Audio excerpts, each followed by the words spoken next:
Hello, assalamu alaikum everybody. Hope you're all safe, sound, and healthy. And yes, there is a lot of talk about, Modi and the false flag operation of India, which is what India is very famous for. If we remember the Mumbai attacks, in which they tried to blame Pakistan, they even got one of their own agents, a raw agent, to act as a Pakistani. And obviously because Nawaz Sharif was working with India, he still is working with India. I mean, he is a traitor of Pakistan. India has said it openly that they have invested in the man. So he worked with them, and to agree and accept that yes, this is one of our people.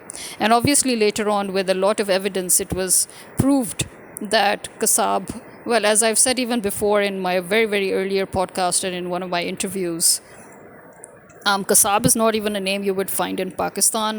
This is a name that Pakistanis heard for the first time in their life. These kind of names you will find in amongst Indian Muslims, but you will never find it amongst Pakistani Muslims. So Pakistanis were a bit curious as well, and they were wondering what kind of a name is Kasab and what is it. And so everybody started researching on the name. So that alone can tell you that he was not a Pakistani. Number two, as we know, there was evidence of how he was removed quietly and put into a safe house by the Indian intelligence, even though they said that they had imprisoned him and that they were going to hang him and blah, blah, blah. But he's alive and he's safe and well, and he's living under a different identity. But obviously, you can't change the face of the person, so people have recognized him.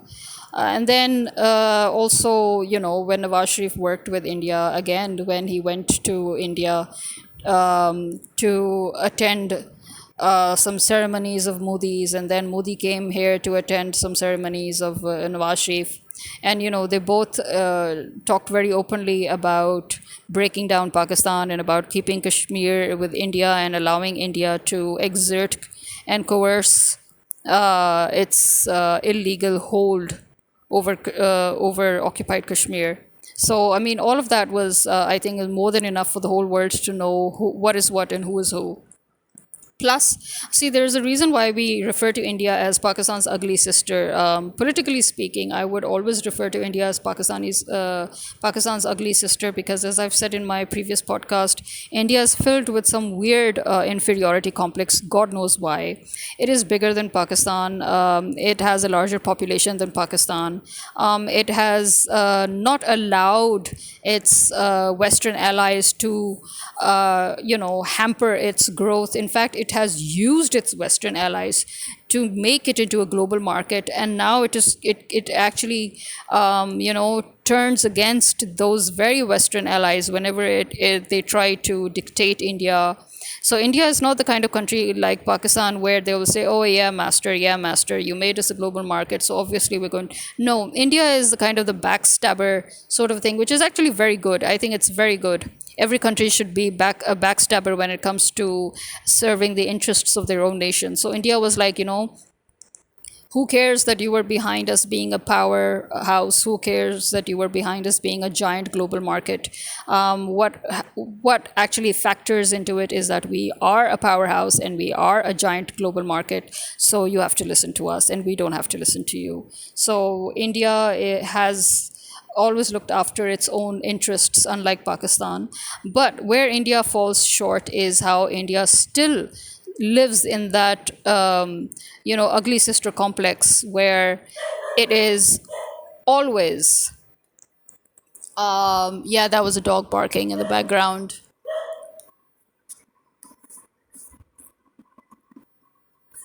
So it has always resorted to using Pakistan for its elections. You will notice that Pakistan never talks about India whenever it's election time. Pakistan is always addressing issues within Pakistan or issues about foreign interference at the most. Actually, they don't even discuss that, to be honest. I think the only person who had the guts and the balls to discuss the issues of Kashmir and the issues of American interference was Imran Khan. And but in Pakistani elections you will hardly ever hear the name India. Pakistan has problems of its own. It doesn't have time for India. India, it seems, has a lot of time for Pakistan, because every time there is an election coming up, the Indian government, it's not just Modi, every single government in their own turn have done it. So this is a pattern. This is something that everybody knows. Every single time it's election year in India, the first thing that they do is they attack Pakistan, and then they make claims of how Pakistan has attacked India, and then they basically start attacking Kashmir even more intensely. Although Modi has been constantly attacking Kashmir since he's become prime minister, and he's here, you can say Modi is actually serving Israel and America instead of serving India's own interests, where he is trying to serve Kashmir on a platter to America and Israel to use for their resorts, alleged resorts. Well, actually, it's just to use as their base camp so that they can, wage war against China. So basically, right now they've done it again. They just created this false flag operation.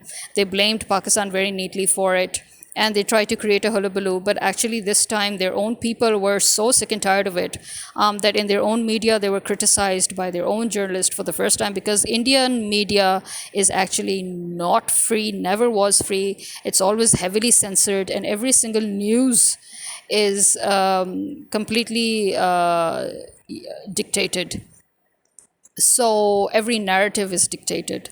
So it was strange that but in India, because there's so much dissent against Modi and against his anti-Muslim fanaticism, the terrorism that occurs in India, the state terrorism, it is making people concerned, because obviously it will only lead down to a breakdown in India. And India can end up being divided. Remember, India was never one country. It was made one by the Muslims, by the Mughals, and as soon as the Brits took over, they managed to somehow continue with that, but they couldn't keep for long. And as soon as the Brits left, as we can see, the subcontinent broke into three different countries. So that in itself should tell you the position of India. So basically, Modi is trying to again use Pakistan as a leverage for him to win the elections, but I don't know if it's going to help him or not, because as I said, his own senators or parliamentarians, the journalists, they are not welcoming it. So they're not actually falling in line with his idea this time. So let's see what happens. But Pakistan, as we know, is right now directly under the grip of the US. And although Chief Justice Bandial, which according to people, which I don't even know why, they keep on saying that he just, threw a bomb onto PDM, and he threw a bomb on the army and on the establishment before going. But I don't exactly consider it a bomb when a chief justice, right before his retirement, declares the NAB bill as invalid and void, and and he retrieves it back to the original form, which is that NAB was supposed to hold any and every political party or anybody in the government, be it the army, be it a political member, or be it any civil servant, anybody who has any corruption charges on him has to be investigated. So, regardless of their position, even an incumbent prime minister. But the thing is that NAB has never really done it properly. NAB has always just maneuvered or been maneuvered by the establishment or by Nawaz Sharif's party or by Zardari's party for political revenge or political manipulation. So it's never been, 100%, accountability or, investigation on corruption. So it's always been used for political motivations. Because of that, Justice Bandial, yes, he did, he did sort of refute the illegal act or bill that the illegal government of Jabbar Sharif, the PDM government, tried to pass. He has said that no, it should be reverted back to its original state. NAB should be allowed to investigate corruption cases. That's fine. But the problem here is as we know, every single decision or order by the Supreme Court has not been implemented or listened to or even taken seriously by the current state managers, and that is because they are all illegal and they're all right now committing treason. So, number one, what makes anybody think that this too will be implemented? Number two, he has now gone after reopening everything. He has gone, and now the person who has come in his stead is the same person who they were trying to use against Chief Justice Bandial and against Imran Khan. This is a very biased, a very politically connected Chief Justice. This is Faiz Issa, who has no, you can say, he doesn't have any reliability rate when it comes to, I mean, the citizens of Pakistan, they cannot trust him, they do not trust him. Nobody in their right mind can trust him. So the first thing that comes to mind is that as soon as he comes, I mean, who says that he will actually implement the previous Chief Justice Bandial's, his decision? How will he actually implement it, or will he again refute it or overturn it? What will he do? Or will he just let it, pass by and, have a no comment sort of a thing and turn a blind eye to it and say, okay, fine, it's there, let it just remain there, but I'm not going to actively do anything about it. So all the cases that were reopened because of this decision by Chief Justice Bandial, all those cases against Nawaz Sharif, against Zardari, against their party members, against their children, all those cases are reopened. But again, who's going to, actually work on them? We don't know, because they've been open for so long and still nothing was done. So, we don't know what's going on. And we don't even expect anything to happen. I mean, that is so, I would not call it a bomb. I would just call it, that he just, went about his own merry way, and just probably so that he could sleep better at night, because he knows that he's the cause of all of this. The Supreme Court is the cause of Pakistan's condition today. The state in which Pakistan is today is all because of the Supreme Court. And if he thinks that he could ease his guilt by making this decision, then he's wrong. Because the damage that has been done by the Supreme Court to this country, the damage that has allowed traitors to take over this country and to hand it over neatly to America, and to allow foreign interference, like the US ambassador coming and meeting the election commissioner and dictating terms as to when the elections should take place, or that the elections should not take place at all this year.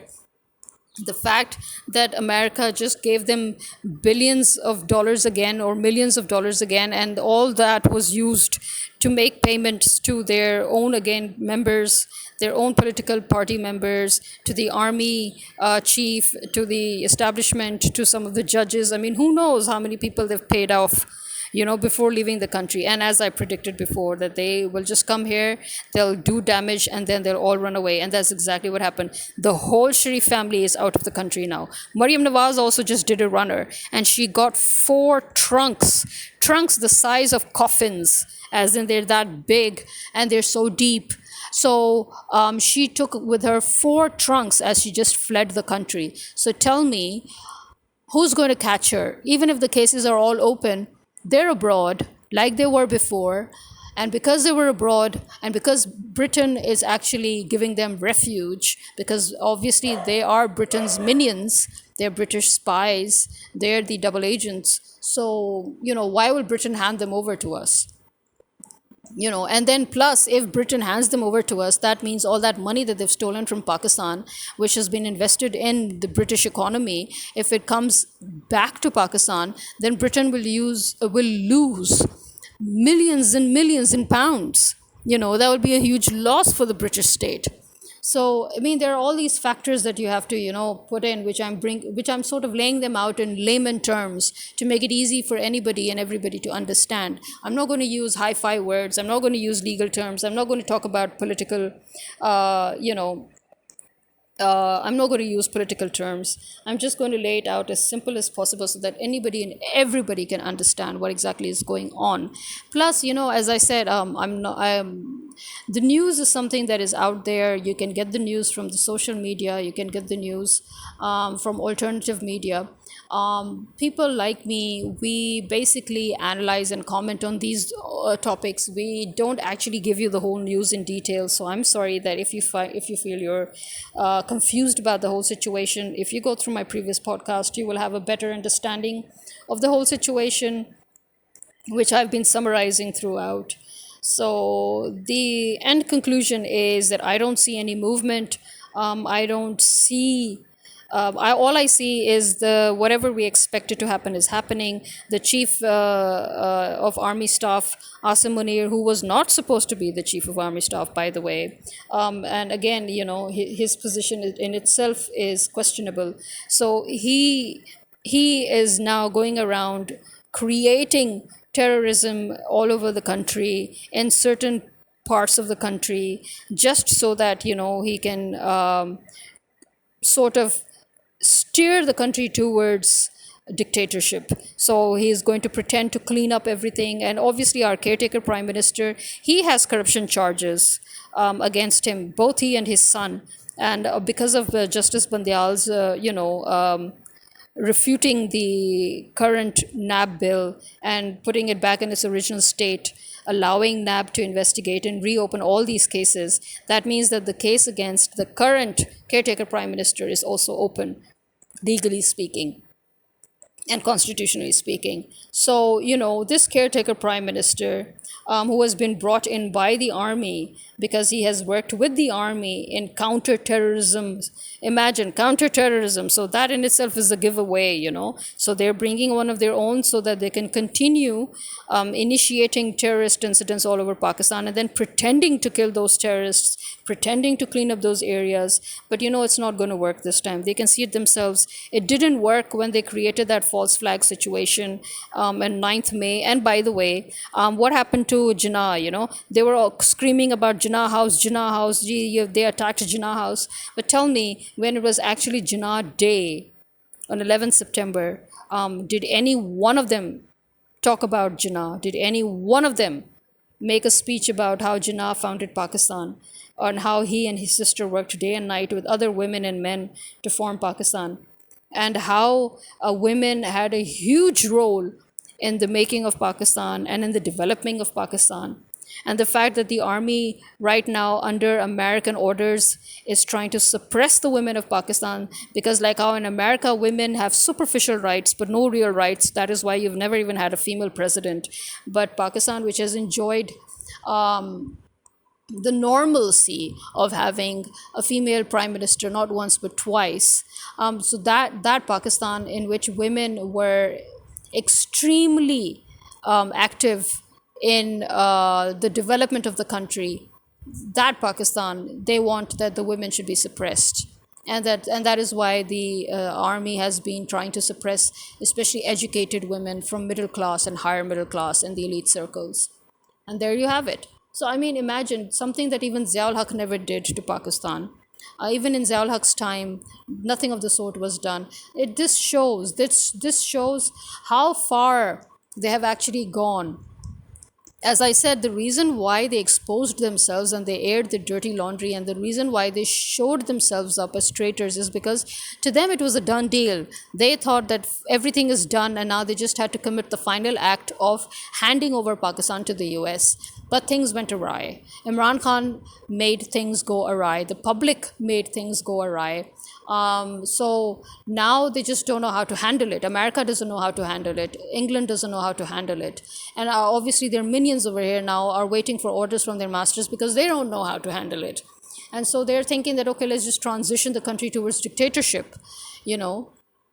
But the people are not accepting it, you see, unlike before where the people were like, okay, yeah, do whatever you care, whatever you want, who gives a rat's ass. But now actually people do give a rat's ass, and people are extremely against the establishment and the army. They're openly calling them out, which is something they've never done in history. And this has really scared them shitless. And that is why they are actually again behind closed doors trying to make a deal with Imran Khan, they're literally begging him, while on the outside they're pretending as if they have everything in control, but actually they are not in control and they are begging for Imran Khan to negotiate with them, which he is not doing. So this is all that we have right now. So yeah, I don't see any bomb dropping, and I don't see any real change. As I said before, I do not believe in anything until I actually see it happen in front of me. I will not believe about any good news regarding Imran Khan until I actually see him come out. I'm not going to listen to anybody talking about how Imran Riaz Khan is going to be let out until I actually see him out. I'm not going to listen to anyone talking about Justice Bandial dropping bombs until I actually see that bomb explode. So, yeah, and I'm not going to waste my time on traitors and pimps and prostitutes that are essentially the kind of people that the British and the Americans look for to place in the role of leadership in other countries that they call allies. Yeah. So yeah, and I'm actually happy with India when the way it backstabs its Western allies after using them both on the cricket venue as well as in the political and geographical and trade arenas. So I don't mind them backstabbing them, but I can tell you that I stopped watching cricket when it became politicized, and it was Australia and Britain who worked with India to politicize it. I don't watch sports that are politicized. It's as simple as that. So I don't watch. I don't watch the cricket, and I don't watch. I have no interest in it anymore. So similarly, I'm not at all interested in India's antics, where it still is in such a fragile position, and it is in such a stepsister mode. It is in such an inferiority complex that it still needs Pakistan in order to win its elections. I find it highly pathetic. So I'm going to end it with this. And yeah, it's finally raining. I know people would argue that it's been raining for a couple of days now in Lahore, but as always, it's been raining everywhere around here, but exactly here where I live, except for literally a few drops, which is more like the clouds suddenly heaving and then hoeing back. So, yeah, today it's actually raining and the weather's gotten a little better, but it depends on how it rains and how long it rains and what kind it continues to rain, because that all, factors in with the humidity levels that come afterwards.